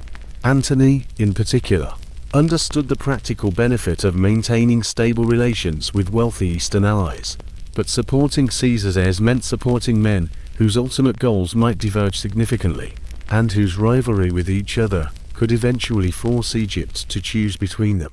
Cleopatra's analysis convinced her that supporting the triumvirate gave Egypt the best chance to preserve the independence and prosperity she had worked so hard to achieve. The liberators' commitment to traditional republican values apparently included opposition to the autonomous client relationships that allowed places like Egypt to maintain their unique institutions and cultural traditions. Her decision to support the triumvirate was officially formalized through a series of agreements concluded in the winter of 43 BCE.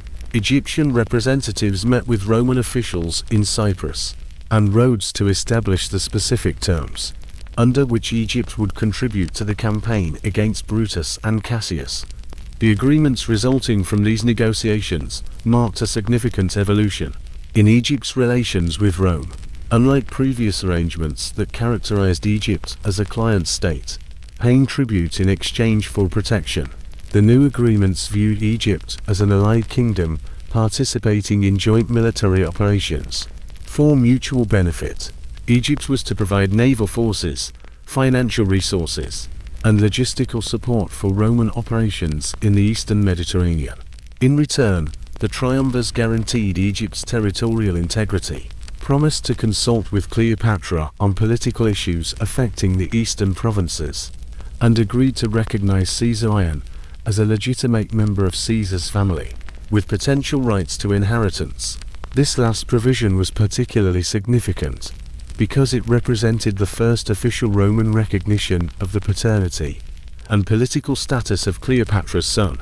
This recognition opened new opportunities for Caesar's future, while simultaneously providing him with protection against those who might see him as a threat to Roman stability. Implementing these agreements required Cleopatra to mobilize Egyptian resources on a scale not seen since the great military campaigns of the early Ptolemaic period. Ships were assembled and equipped for long naval operations. Treasures were extracted from temples and royal storehouses to finance Roman military expenditures. Diplomatic representatives were sent to coordinate Egyptian actions with Roman strategic planning.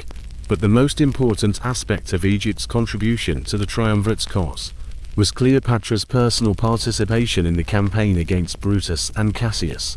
The agreement provided that she would personally lead the Egyptian naval forces during the decisive battle that would determine the fate of the Roman Republic. The Egyptian fleet that left Alexandria in the summer of 42 BCE was the culmination of Cleopatra's efforts to turn her kingdom into a true Mediterranean naval power. More than 60 warships marched in formation through the ancient harbor channels, their bronze-reinforced bows shone in the rays of the morning sun, as thousands of oars struck the water in perfect synchrony. These were not just transport vessels adapted for military service, but specially built combat ships designed according to the latest innovations in naval architecture. Egyptian shipbuilders studied captured vessels from across the Mediterranean, incorporating the best features of Rhodian engineering, Phoenician construction technologies, and Roman tactical modifications into designs that provided maximum speed and combat effectiveness. The flagship, carrying Cleopatra herself, was a marvel of ancient technology, stretching nearly 200 feet from bow to stern. It was propelled by several rows of oars operated by skilled Egyptian rowers. Golden decorations adorned its hull, and purple sails with royal insignia announced the pharaoh's presence to everyone who saw the fleet's passage.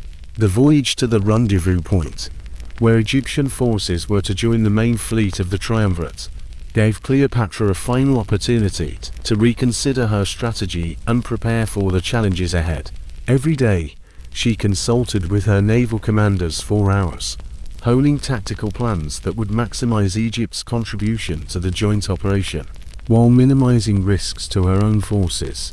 The battle itself, which took place in the waters of Philippi in 42 BCE, proved decisive in eliminating the liberators as a threat to the power of the triumvirate.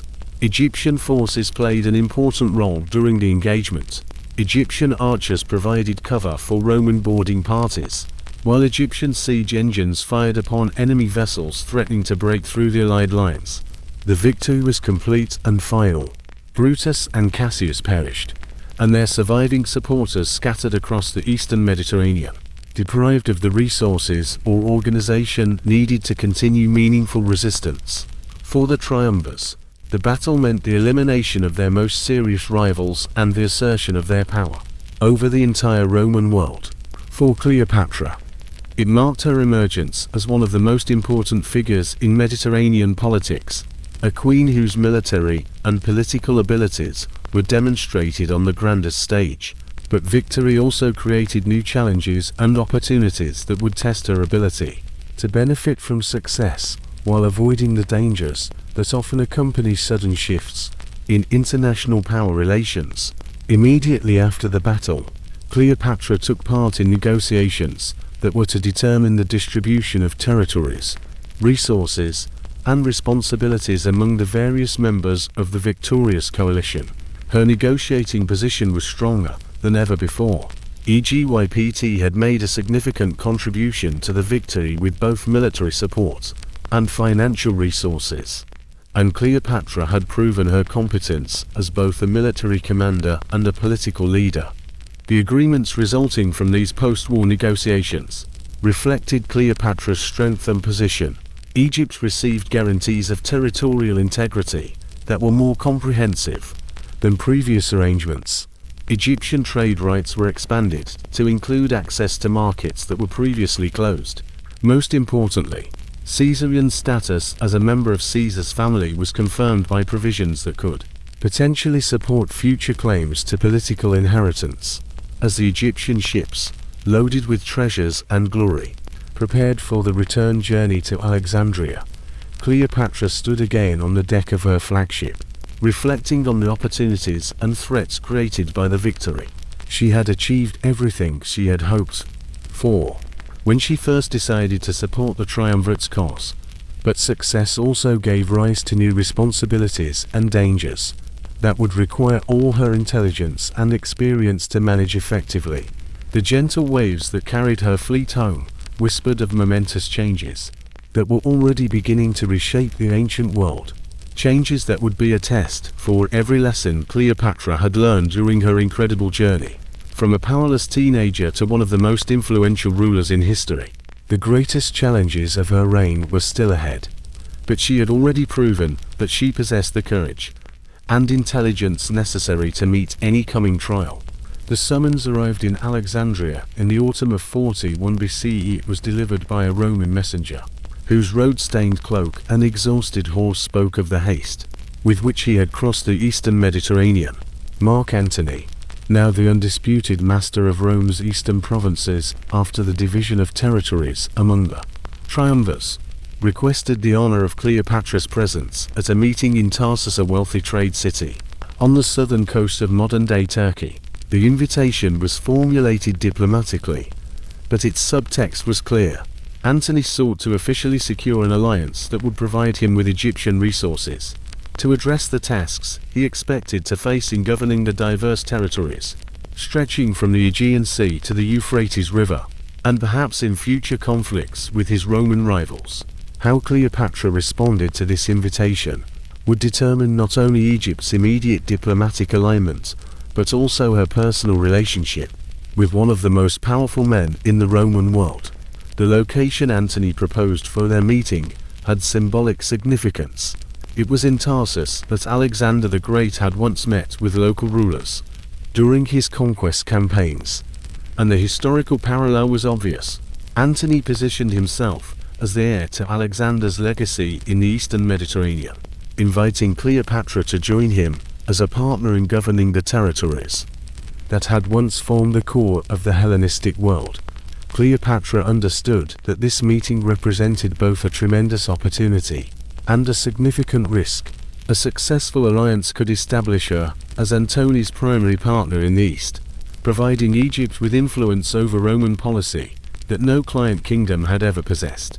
However, the personal nature of the proposed relationship could also create enemies among those Romans who viewed close partnerships between their leaders and Eastern rulers as evidence of corruption or disloyalty to traditional Roman values. Her decision to accept the invitation demonstrated the confidence she had gained through her previous diplomatic successes. She understood that Egypt's security ultimately depended on maintaining favorable relationships with whoever controlled Roman policy, and current circumstances suggested that Antony was likely to be the dominant figure in Eastern affairs for the foreseeable future. However, Cleopatra was determined to ensure that the meeting would take place on terms that emphasized her status as an independent ruler rather than a subordinate seeking favor.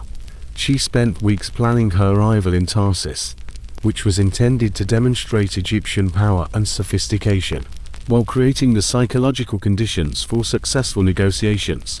The spectacle she created for her arrival at Tarsus would become one of the most famous episodes in ancient history.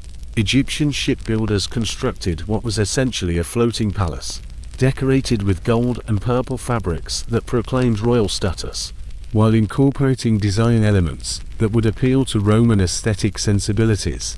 The crew selected for this voyage represented the elite of Egyptian maritime expertise. People were chosen not only for their technical skills, but also for their ability to perform the complex ceremonial functions that would be required during the formal presentations in Tarsus. Cleopatra's personal preparations for the meeting were equally meticulous.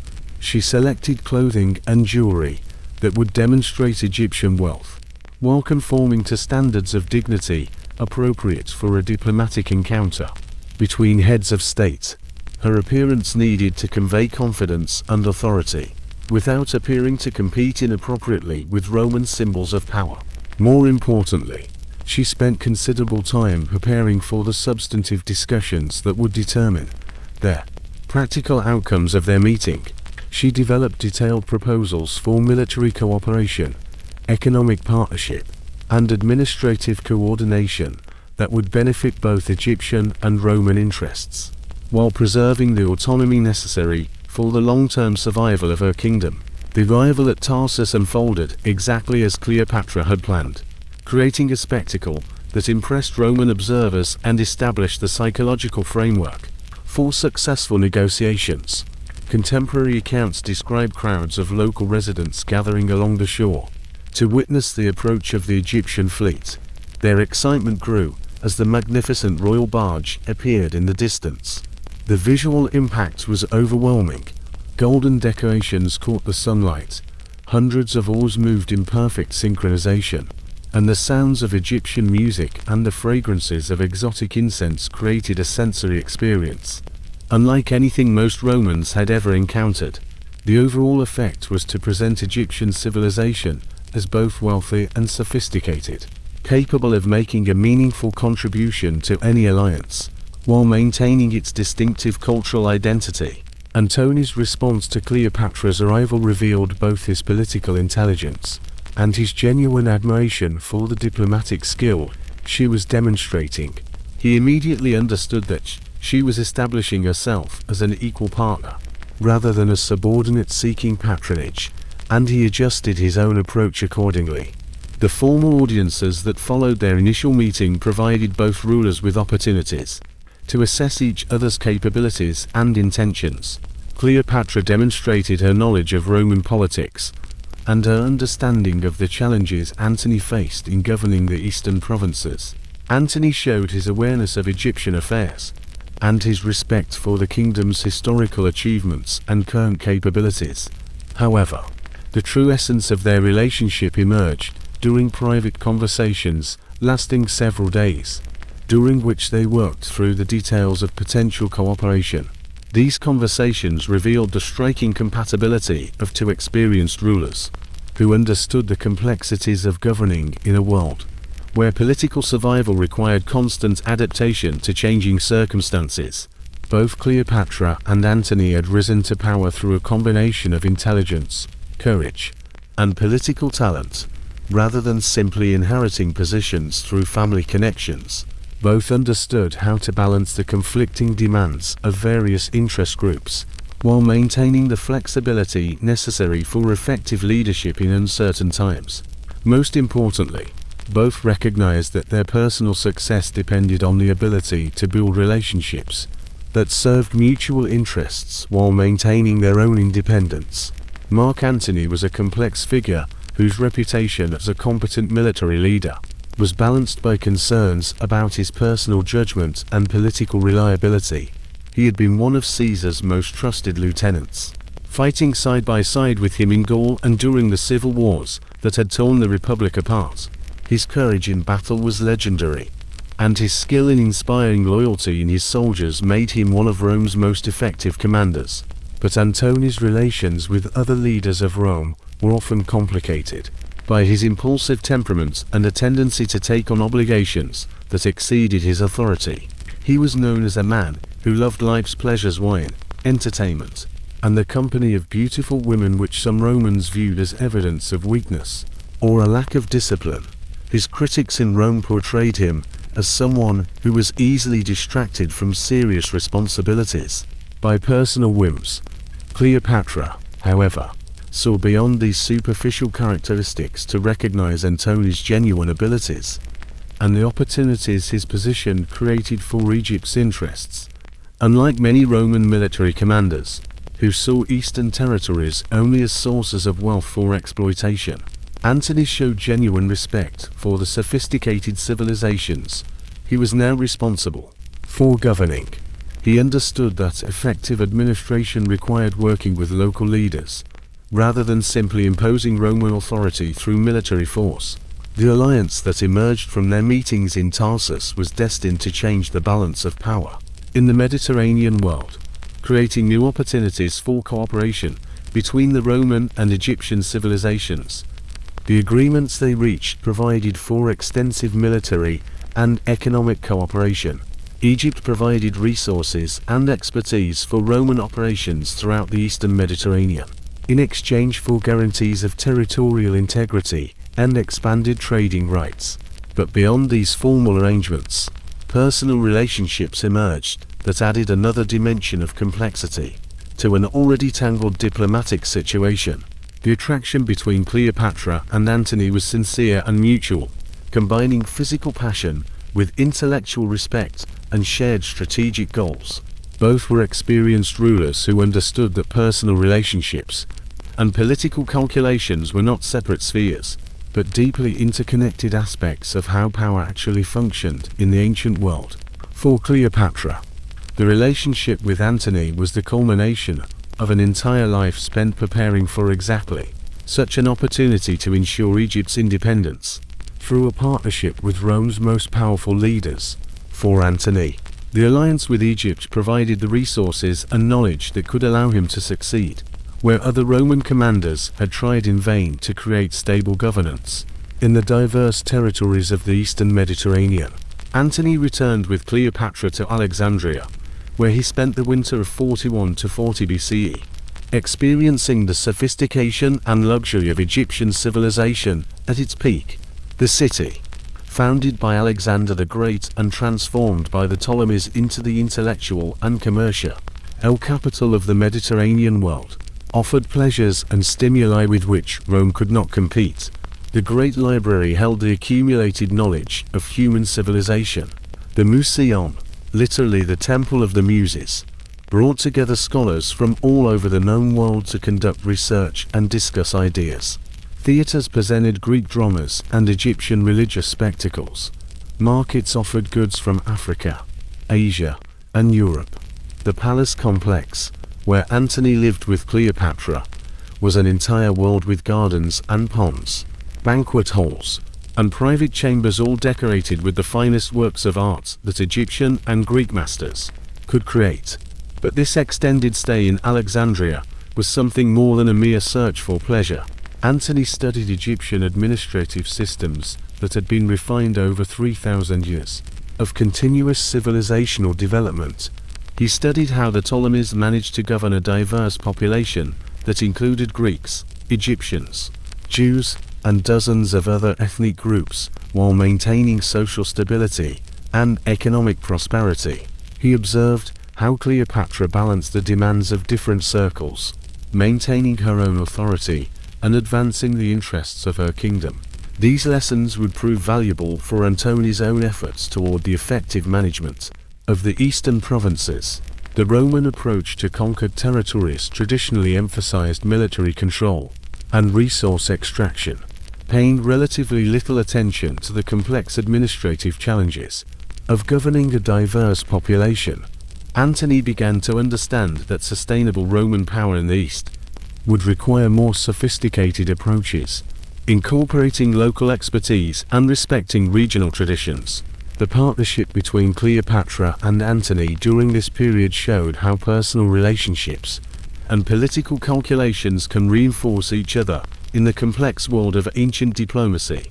The time they spent together in Alexandria was simultaneously a romantic interlude and protracted diplomatic negotiations, a cultural exchange, and a strategic planning session. They were building not just a personal bond, but a new model of how Roman and Eastern civilizations could cooperate as partners, rather than as conquerors and conquered. But even as they planned their shared future in the luxury of Alexandrian palaces, forces were gathering in Rome that would ultimately challenge everything they were trying to create. Octavian, Antony's partner in the triumvirate, was consolidating his control over Italy and the western provinces through methods that suggested he did not intend to share power indefinitely. The alliance between the two men, which had seemed so solid during their campaign against Brutus and Cassius, began to crack as both started preparing for a confrontation that was becoming increasingly inevitable. The woman who had transformed from an exiled princess into the queen of the Mediterranean was soon to learn whether her most audacious political gamble would secure the independence she had fought so hard for, or lead to the final confrontation that would determine the fate of the ancient world. Twins were born in Alexandria in the winter of 40 BCE, and Cleopatra named them Alexander Helios and Cleopatra Selene, the sun and the moon. Their birth marked the formal union of Egyptian and Roman power in a form that went beyond a simple political alliance. These children, along with their older brother Caesar, embodied Cleopatra's vision of a new Mediterranean civilization capable of bridging the ancient gap between East and West. Antony recognized the twins as his children, a recognition that carried profound political consequences. Unlike Caesar, who never officially recognized Caesar during his lifetime, Antony openly declared these children the legitimate heirs to his power and legacy. This decision demonstrated his loyalty to the partnership with Cleopatra, and simultaneously created complications that would eventually contribute to his conflict with Octavian. The subsequent years were marked by the gradual transformation of Alexandria into the de facto capital of the Eastern Mediterranean. Antony spent more and more time in Egypt, governing Rome's eastern provinces from Cleopatra's palace rather than from traditional Roman administrative centers. This state of affairs was practical. Alexandria's location and infrastructure made it an ideal base for coordinating actions across the vast territories under Antony's control. It also fueled Roman propaganda about his alleged abandonment of Roman values in favor of Eastern luxury and decadence. The court that Cleopatra and Antony established in Alexandria during these years represented an extraordinary fusion of cultures and traditions. Greek remained the language of administration and intellectual discourse, but Latin was increasingly heard in military contexts and diplomatic correspondence. Egyptian religious ceremonies were held alongside Roman festivals. The palace hosted philosophers from Athens, poets from Rome, scholars from Jerusalem, and merchants from India, creating an atmosphere of cosmopolitan sophistication unmatched anywhere in the ancient world. Their third child, Ptolemy Philadelphus, was born in 36 BCE, further strengthening the dynasty Cleopatra was building. Now she had 4 children representing different aspects of her political strategy. Caesar as the son of Caesar and a potential bridge to Rome's past. The twins as symbols of her partnership with Antony, and Ptolemy Philadelphus as a continuation of the Ptolemaic line.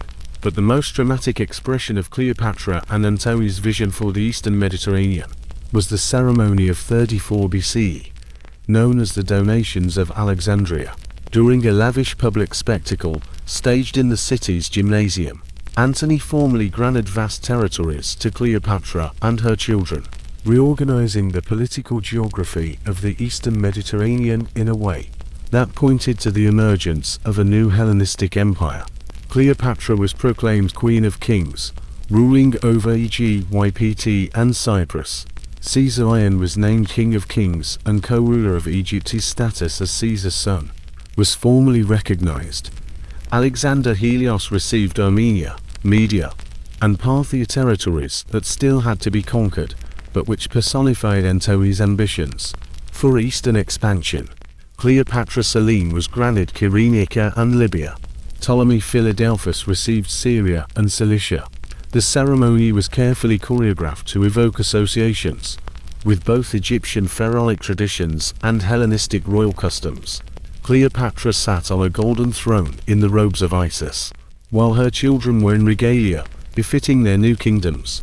Antony presided over the event in his capacity as Rome's representative in the East, but his role more closely resembled that of a partner sharing power than a conqueror distributing spoils. The donations represented Cleopatra's most ambitious attempt to secure Egypt's independence and expand her influence throughout the region. By receiving formal rights to territories from Antony, she transformed Egypt's relationship with Rome from the status of a client state to something approaching an equal partnership. The inclusion of her children in the distribution of territories created a dynasty that could potentially rule the Eastern Mediterranean for generations. But this ceremony also provided Octavian with exactly the propaganda opportunity he needed to turn Roman public opinion against Antony. In Rome, the donations were presented as evidence that Antony had betrayed the interests of Rome by giving away territories belonging to the Roman people.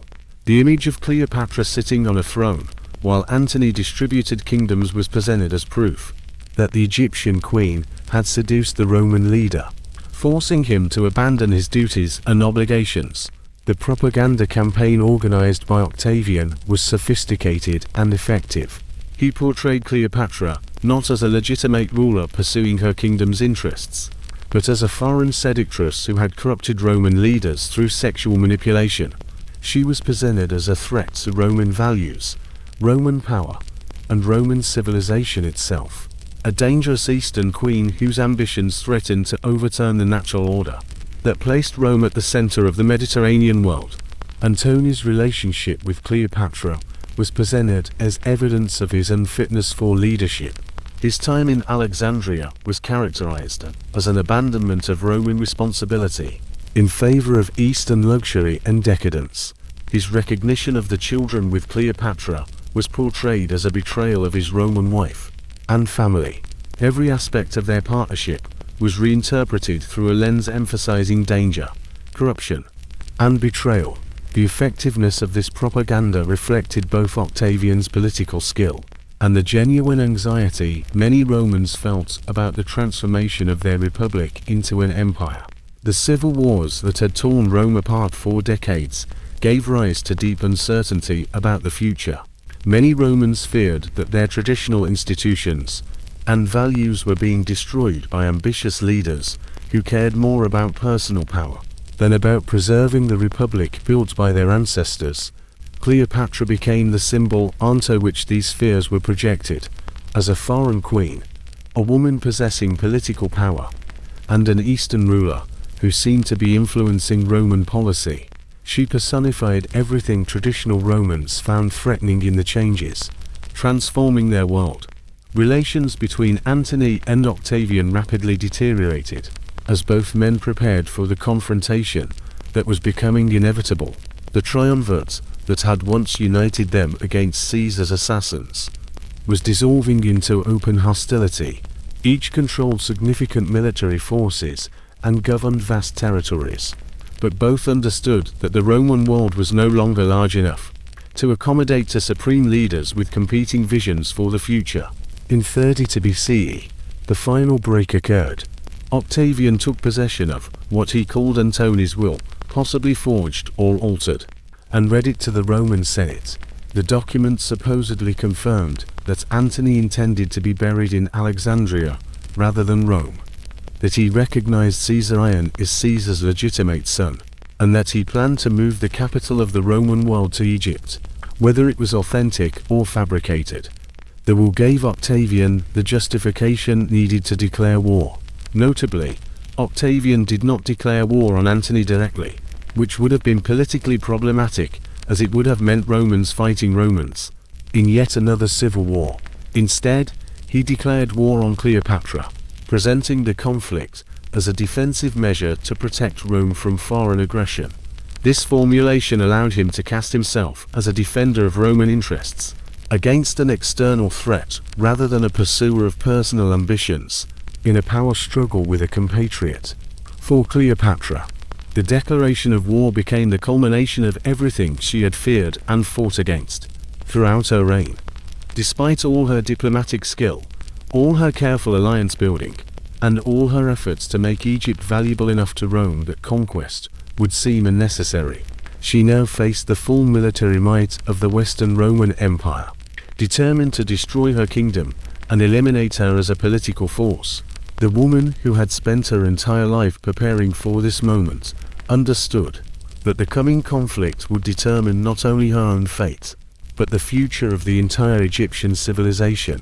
Everything she had built, the dynasty she had created, the restored prosperity, the preserved independence, now depended on the outcome of a war she had tried desperately to avoid. The war Octavian declared against Cleopatra in 32 BCE was presented to the Roman people as a defensive measure against foreign aggression, but all the participants understood that it was actually the final confrontation between the two most powerful men in the Roman world. Antony and Octavian had been moving toward this conflict for years, and Cleopatra's role as the official enemy was largely a propaganda convenience that allowed Octavian to avoid the political complications of openly declaring war on a fellow Roman. The propaganda campaign that accompanied the military preparations was as important as the actual mobilization of forces. Octavian's supporters in Rome worked systematically to shape public opinion, portraying Cleopatra as an existential threat to Roman civilization. She was depicted as a sorceress who had enchanted Antony through unnatural means, as a decadent Eastern queen whose luxury and corruption threatened to contaminate Roman virtue, and as an ambitious foreign ruler who sought to conquer Rome itself and move the capital to Alexandria. The image of Cleopatra that emerged from this propaganda bore little resemblance to the actual woman, who had spent decades carefully managing Egypt's relationship with Rome through intelligence and diplomacy. But propaganda is rarely concerned with accuracy, and Octavian's campaign was remarkably effective in creating the political conditions necessary for his war against Antony. The military situation that developed during 32 and 31 BCE reflected the enormous resources that both sides could mobilize. Antony controlled the wealthy eastern provinces and had access to the Egyptian treasury, capable of financing large-scale military operations. His forces included battle-hardened Roman legions that had fought with him for years, supplemented by auxiliary troops from client kingdoms throughout the eastern Mediterranean. The Egyptian fleet provided naval capabilities that were essential for controlling the sea lanes, connecting the diverse territories under his command. Octavian controlled Italy and the western provinces, giving him access to Rome's traditional recruiting grounds and the legitimacy that came from governing the Republic's heartland. His forces were somewhat smaller than Antony's, but they were well trained and led by capable commanders, most notably Marcus Agrippa, whose military genius would prove decisive in the coming conflict. The strategic situation gave neither side a decisive advantage. Antony's position in the east gave him access to greater resources and more diverse military capabilities, but it also meant that he would need to project power westward across the Mediterranean to threaten Italy directly. Octavian's control of Rome provided political legitimacy and secure supply lines, but his forces would need to operate far from their bases to engage Antony's main armies. In the eastern Mediterranean, both commanders understood that naval power would be crucial for determining the outcome of the war. Control of the Mediterranean sea lanes determined which side could effectively move troops and supplies while denying those capabilities to their opponent. The coming conflict was most likely to be decided not by a single land battle, but by a naval engagement that would establish dominance over the waters connecting the Roman world. Antony and Cleopatra spent the winter of 32 to 31 BCE preparing for the campaign that would determine their fate. They assembled a massive fleet at Actium on the western coast of Greece, positioning their forces to threaten Italy while maintaining supply lines to Egypt and the eastern provinces. The fleet that gathered in the protected waters of the Umbracian Gulf represented the largest concentration of naval power the ancient world had ever seen. Over 500 warships supported by hundreds of transport vessels carrying supplies and troops. But the size of their fleet created its own problems. The ships required enormous quantities of food, water, and other supplies, which put a strain on logistics even in the resource-rich eastern Mediterranean. The crews required constant training and maintenance to remain effective, and the soldiers on board needed regular pay and provisions to maintain morale. Most critically, the concentration of the fleet in one place made it vulnerable to blockade tactics that could cut off supply routes and force a decisive engagement under unfavorable conditions. Octavian and Agrippa recognized these vulnerabilities and developed a strategy of systematic exploitation. Instead of seeking an immediate decisive battle, they positioned their own fleet to block Antony's forces at Actium, while using smaller squadrons for raids on supply lines and to capture the coastal bases. Antony needed to sustain his operations. The strategy was designed to force Antony to either fight under disadvantageous conditions or abandon his positions and retreat to Egypt, yielding control of the Mediterranean to Octavian. The blockade established by Agrippa in the summer of 31 BC proved remarkably effective. Antony's fleet found itself trapped in the Umbracian Gulf, unable to break out without a major battle, yet unable to remain indefinitely as supplies dwindled and diseases spread among the men. On the crowded ships, morale plummeted as soldiers and sailors realized their strategic position was becoming increasingly hopeless. Cleopatra actively participated in the strategic discussions held by Antony's commanders as they debated their options. Some urged abandoning the fleet and marching overland to Egypt, where they could regroup and continue the war from a more secure base. Others favored an immediate attack to break through the blockade before the situation worsened completely. Still others proposed negotiating with Octavian in search of terms that might preserve at least part of their power and territories. The decision made as a result of these debates reflected both military necessity and political calculation. They would attempt to break the blockade with the entire fleet, fighting their way past Octavian's forces and escaping to Egypt. where they could restore their strength for continued resistance. In the event of success, the breakout would preserve their military potential, demonstrating that Octavian could not defeat them decisively. In the event of failure, at least they could say they tried to fight, rather than surrendering without a fight. The Battle of Actium, which took place on September 2, 31 BCE, would become one of the most significant naval battles in ancient history. The details of the battle itself are still disputed by historians, as ancient sources provide conflicting accounts, reflecting the propaganda interests of the victors. It is clear only that the engagement did not bring the decisive tactical victory either side hoped for, but its strategic consequences would prove devastating for Antony and Cleopatra. The Egyptian squadron, under the command of Cleopatra herself, managed to break through Octavian's lines and reach the open sea. Whether this was part of a planned withdrawal or a panicked flight remains a matter of debate. However, Antony followed her with a portion of his fleet, abandoning the majority of his forces still engaged in the battle. The ships left without a leader and demoralized eventually surrendered to Octavian's troops. The escape to Egypt saved the lives of Antony and Cleopatra and part of their military potential, but it destroyed their political authority and strategic positions. Antony's soldiers and allies throughout the eastern Mediterranean perceived his departure from Actium as desertion, and many began conducting their own negotiations for reconciliation with Octavian. The carefully constructed system of alliances that supported Antony's power in the east collapsed within a few weeks. Client kings and provincial governors realized the balance of power had decisively shifted in Octavian's favor. The return to Alexandria was somber.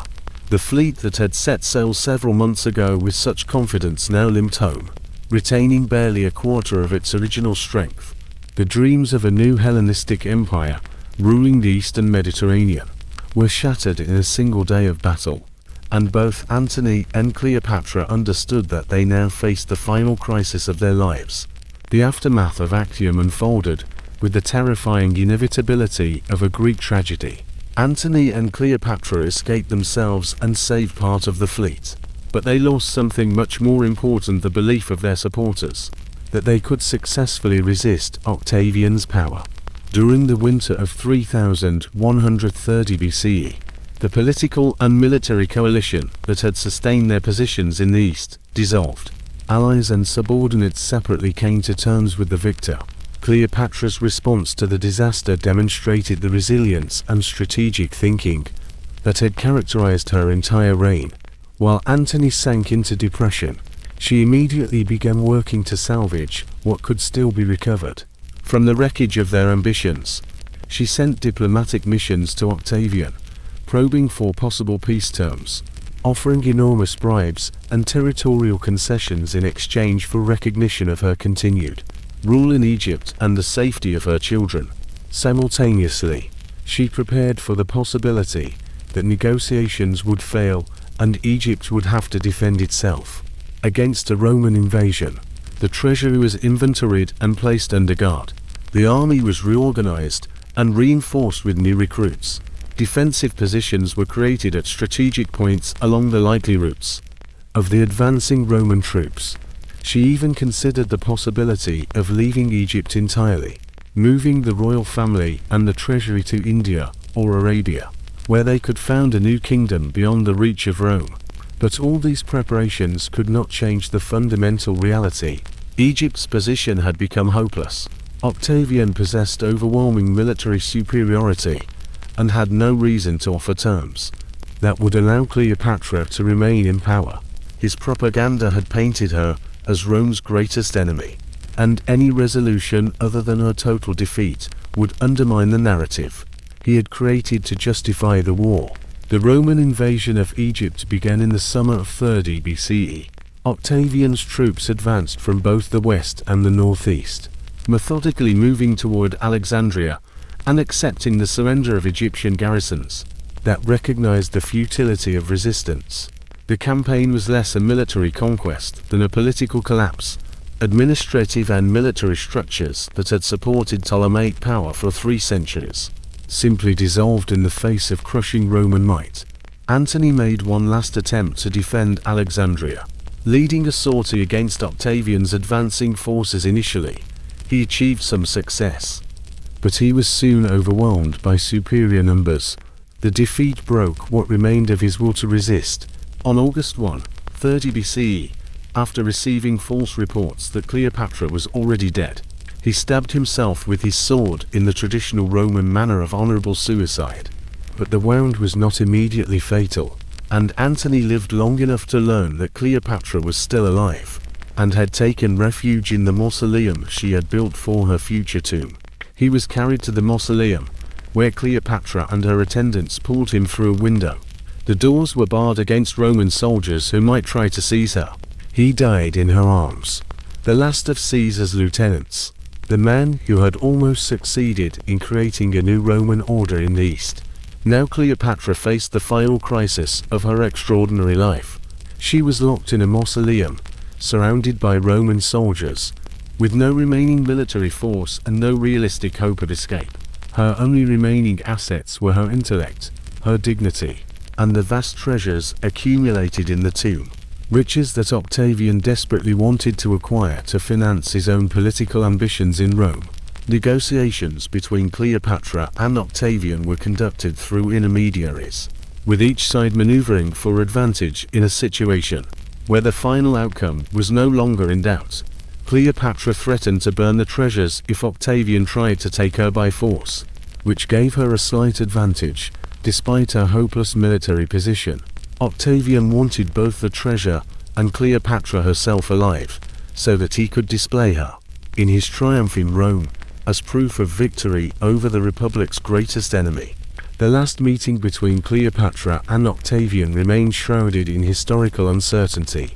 Ancient sources give conflicting accounts that reflect the propaganda interests of their authors, rather than reliable historical evidence. It is clear only that Cleopatra realized Octavian intended to take her to Rome as a captive, where she would be paraded through the streets as a symbol of Roman victory, after which she would likely be executed. For a woman who had possessed power and maintained dignity her entire life, such a fate was unacceptable. She saw what happened to defeated enemies displayed in Roman triumphs: humiliation, mockery, the transformation of once powerful rulers into objects of entertainment for the Roman crowd.